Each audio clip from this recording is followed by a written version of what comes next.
بسم الله الرحمن الرحیم. د پښتو د ادب د ارتقا درېمه برخه او درېمه حصہ. د پښتو ادب افتتاح دا مونږ ویلو چې د نظم نشي وه، د شاعرۍ نشي وه، او د پښتو اولنی شاعر امیر کروړ صاحب په 139 هجری کې د هغه نظم لیکلی شو. اوس به مونږ وایو چې د پښتو په ادب کې نثر کله رادننه شو، د پښتو په ادب کې نثر کله ولیکلی شو. نو که موږ په تاریخ باندې نظر واچو نو د پښتو په ادب کې نثر دا په 300 هجری کې رادننه شوی دی او لومبی نثر نگار چې کوم د نثر لیکوال د پښتو هغه هاشم سروانی صاحب او د کتاب د پښتو د نثر اولنې کتاب وګرځیدو چې هغه د سالو وږمه. دې سره سره دغه کتاب سره د تاریخ سورې او تذکرة الاولیاء دا مخې ته راغلل. نن سبا دا کتابونه چې دي دا ډېر زیات نایاب دي، نه ملاویږي. بیا دې نه بعد په پښتو په نثر باندې کار شروع شو باقاعده، او د پیروخان صاحب کتاب خیر البیان مخې ته راغی.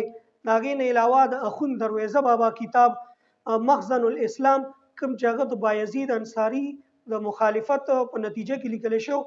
مخزن دا د مذهبي تبلیغ کتاب و. د دې نه علاوه بیا خلکو د پښتنو چې کوم لیکوالو هغوی د نورو ژبو نه د پښتو افسانو ترجمې شروع کړې په پښتو په ژبه کې. دې سره سره زموږ د لیکوالو د افسانو لیکلو طرف ته هم شوق پیدا شو. او د خوشحال بابا کورنۍ څنګه چې موږ پرون ویلو د خوشحال بابا کورنۍ د پښتو لمن چې څنګه د نظم نه ډکه کړې ده، نو داسې په نثر کې هم چې دی نو د خوشحال بابا کورنۍ ډېر څه د پښتو لمنې ته راچولې دي. هغوی په پښتو ادب کې سوانح رادننه کړل، کیسې پکې رادننه کړې، افسانې پکې رادننه کړې او ډېر زیات لیکل. ډېر په غټه سطح باندې د خوشحال بابا کورنۍ هغه د پښتو غېږه چې دی نو د نثر نه ډکه کړه. څنګه چې په نظم کې کار کړو نو داسې ورسره په نظم کې هم کار وکړو او بیا ورسره افسانې ولیکلی شوې.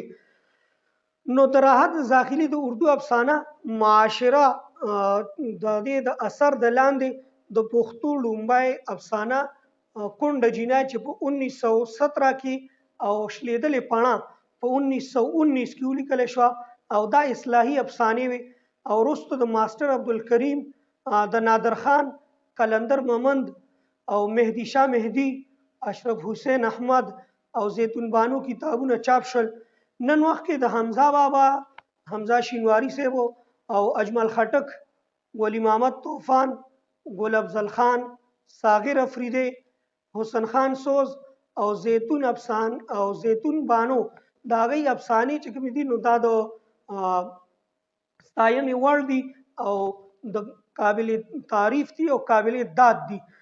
خو نننۍ افسانې چې کوم دي د اوسني دور افسانې لیکونکي چې کوم دي او افسانې چې کومې دي نو دا حقیقت پسند دي چې څه ویني او چې څه په نظر هغوی ته راځي نو هغه لیکي. پښتو ادب کې د ډرامې رنګ د خاصو حالاتو له کبله دغه وخت پښتانه د هندوانو سره اوږه په اوږه ولاړو. کله چې په هندوستان باندې په د انګریزانو حکومت نو دغه وخت کې پښتانه هندوانو سره اوږه په اوږه ولاړو. په دې سیاسي ژوند کې ادب د ښېګړې کار کړی دی. پښتو کې اولنۍ ډرامه د عبدالاکبر خان اکبر درې یتیمان ده چې په 1967 کې لیکلې وه. د دوی د سیاسي او اصطلاحي اثر نه پس بېشماره ډرامې ولیکلی شوې لکه د امیر نواز جلیه درد، د خلیق خدای خدمتګار، شهیده سکینه او د عبدالاکبر خان اکبر جونګړه د سټیج دپاره لیکلی شوې وې. وروستو اسلم خټک د وینو جام او د قاضي رحیم الله ډرامه نوې روشنایي د یاد ساتنې دي چې په کال 1936 کې د پېښور ریډیو سټیشن پرانیستی شو. نو په زرګونو ریډیو ډرامې چې کومې وې نو هغه ولیکلی شوې چې پکې د سمندر، حمزه، د سید رسول رسا، رضا ممندي، مراد شینواری، رشید علي دهقان، افضل رضا، ګل افضل، محمد اعظم او ولی محمد طوفان نامې د یادونو وړ دي. پښتو ادب د ډرامو یو غټه برخه لري. د دې مقابله کې افسانې او ناولونه چې دي نو دا ډېر زیات کم دي. د ناولونو په چاپ کتابونو کې د صاحبزاده ادریس پیغله په فني لحاظ پوره دی. دې سره سره د سید رسول رسا ناولونه هم د قدر وړ دي.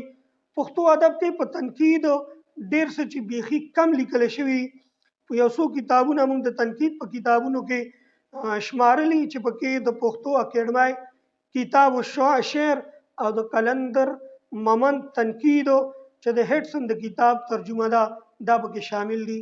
والسلام.